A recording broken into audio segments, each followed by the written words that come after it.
प्रणाम साथियों, सनातन कथाओं में आप सभी का एक बार फिर से स्वागत है। आज हम हरतालिका तीज के बारे में बात करेंगे। हरतालिका तीज जो है वो भाद्रपद माह के शुक्ल पक्ष की तृतीया तिथि को मनाई जाती है। यदि आज आज की बात करें तो आज 24 अगस्त है और शुक्ल पक्ष का पहला दिन है। तो आज पहली तिथि है, कल दूसरी और परसों तृतीया तिथि है, यानी कि 26 अगस्त को हरतालिका तीज मनाई जाएगी।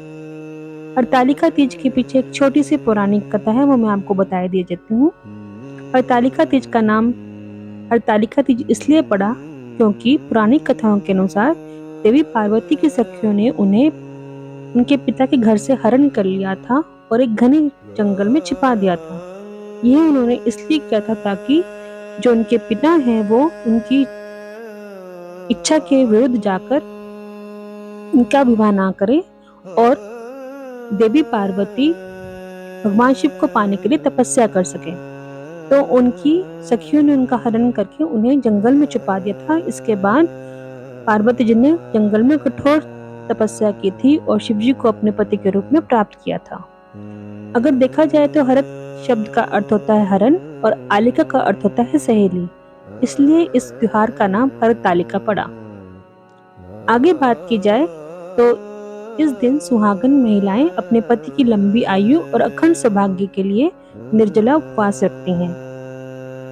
कुछ अविवाहिता कन्याएं भी अच्छे वर की प्राप्ति के लिए इस व्रत को रखती हैं। यह व्रत भगवान शिव और माता पार्वती की पूजन का विधान है, जो देवी पार्वती द्वारा भगवान शिव को पति रूप में पाने के लिए की गई कठोर तपस्या से आरंभ हुआ था।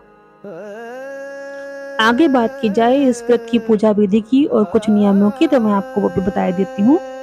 पूजा की विधि जो है वो इस प्रकार है। इस व्रत में भगवान शिव और माता पार्वती की रेत या मिट्टी की मूर्ति बनाकर पूजा की जाती है। यदि आपके पास मूर्ति नहीं है तो तस्वीर भी चलेगी। पूजा के लिए फूल, फल, घी, कपूर, लाल चंदन, अक्षत यानी कि चावल, वस्त्र, धतूरा, बेलपत्र आदि सामग्री का उपयोग किया जाता है। पूजा के दौरान माता पार्वती की पूजा करके सौभाग्य की कामना की जाती है और फिर भगवान शिव की पूजा करके शिव को प्रसन्न किया जाता है। व्रत के बाद सुहाग की सामग्री ली जाती है और माथे पर सिंदूर लगाया जाता है। प्रसाद के रूप में भोग लगाया जाता है, जिसे परिवार के सदस्यों में बांटा जाता है। व्रत के कुछ नियम है वो मैं आपको बता देती हूँ। यह भी तीज के व्रतों की भांति एक निर्जला उपवास है, जिसका अर्थ होता है कि दिन भर आपको कुछ नहीं खाना पीना है।